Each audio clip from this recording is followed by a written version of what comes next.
د خیبر پښتونخوا اسمبلی د الزاماتو د نیوکو د تنقید په ضد کې دا د هغې وجه دا ده چې ګنې دغې هاوس یا دغې اسمبلی چې دی نو ځان له کوم مراعاتي پیکج یا استحقاقات چې کوم دي نو هغه یې ځان له په هغې کې اضافه کړې ده. زه وایم چې لږ کمپیریزن مونږ وکړو د نورو صوبو هم مونږ کمپیریزن وکړو.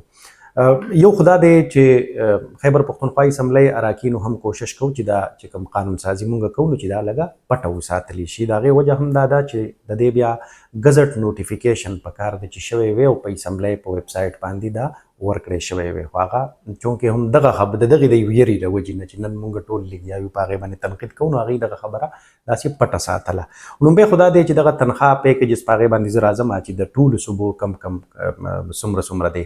خو دا مراعاتي قانون سازي چې کوم دیو ځان له وکړله نو دغه کې یو خو دیو تا حیات بلو پاسپورټ یعنې د ممبر اسمبلی او د هغه د کور ودانې بیا دغه د خاص کر په ټول پلازو باندې چې دیو ځي راځي نو چې د هغې ټیکس چې کوم دی نو هغه معافي ده.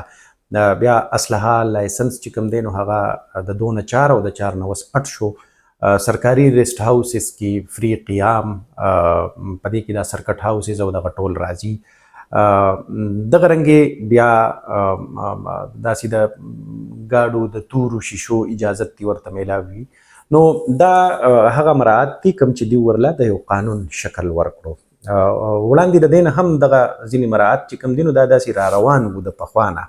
اوس مونږ کمپیریزن کوو د دوی د تنخواګانو. نو د پنجاب اسمبلی تنخواه په دې تنخواه کې دا وي چې دوی کې څوک یوټیلیټي الاونس وي، په دې کې بیا د رنټ هاوس رنټ چې کوم وي هغه وي، بیا داسې نور چې دا تنخواه ټوله میلاو کې نو دغه الاونسز او دغه ورسره میلاو کې او بیا د دوی دپاره چې کوم اسمبلی سیشن وي نو د هغې دپاره بیا دوی د دوی ټي اے ډي اے ورته هم میلاویږي او دغه رنګې که څوک د یو کمیټه سټینډینګ کمیټه ممبر وي نو هغې ته د هغې هم ټي اے ډي اے میلاویږي. خو داسې راونډ اباوټ د ټولو اسمبلو ما وکتل د پنجاب اسمبلی د 4 لک روپو پورې جوړیږي د میاشتې د یو ممبر اسمبلی پیسې تقریبا. د سین اسمبلی د 4,30,000 پورې، ځکه چې د دوی بیا دغه هاوس رنټس او د دغې د الاونسز بدل دي. د خیبر پښتونخوا اسمبلی هم داسې د 3 نواله د 4.5 لک 4,20,30 پورې جوړیږي. د بلوچستان اسمبلی د 4,40,000 پورې د یو ممبر اسمبلی چې کوم تنخواه یا انکلوډینګ الاونسز نو دغه جوړیږي. په دې کې اوس یو خبره دا ده چې دا کم فرض که اوس یو ایم پی اے چې کوم دی هغه ووایي چې یاره زما د تورو شیشو ګاډۍ دي، نو داسې نور خلک چې کوم دی داسې ډېر خلک ګاډي به تاسو وینئ په دې سړکونو باندې ګرځي نو د هغې تورې شیشې هغې ته خو څوک څه ونه وایي، هغې ښه که ودرېږي او صرف کاډ وښیي نو بس ځي. نو څه بلک په وران شي چې دغه زمونږ د ممبر اسمبلی چې کوم دی هغه کم از کم داسې د 75-80 هزار یا داسې د 15 هزار نه واخله تر د 75-80 هزار پورې هغه ووټ اخیستی دی، هغه نماینده دی.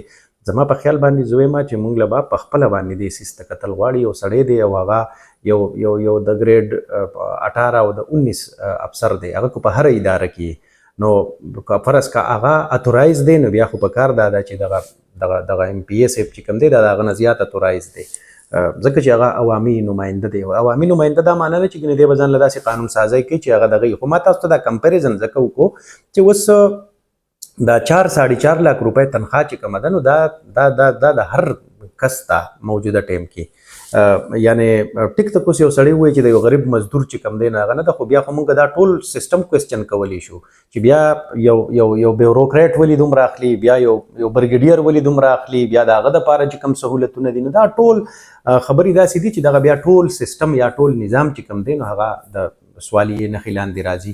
نو زما په خیال باندې دغه مراعات چې کوم هغې کېښودي دي نو دا څه دومره داسې نه دي چې ګنې هغه څه ناشوني دي. زموږ په ملک کې که تاسو صرف د جوډیشري مراعات ولیدئ تاسو به که نه تاسو نن سرچ کوئ وګورئ د سپریم کورټ د یو جج مراعات وګورئ، تاسو د هغه د فری بجلی وګورئ، د هغه او د هغه نه بیا د چیف جسټس چې کله ریټایر شي د هغه وګورئ. تا حیات چې کوم مراعات دي نو بیا دغه شانتې دا نورې ادارې کوم چې مونږ یریږو چې هغه صرف په سرچ کې راولو نو دا هم یو طبقه ده. بس پکار ده چې هغې هم ځان له وکړي او دغه وکړي، یعنې دغه د هغې حق دی چې ځان له وکړي. ځکه چې په دې کې که تاسو وګورئ یو وزیر چې کوم دی، یو وزیر صاحب منسټر صاحب چې دی هغه د خپل سیکرټري نه کمه تنخواه اخلي.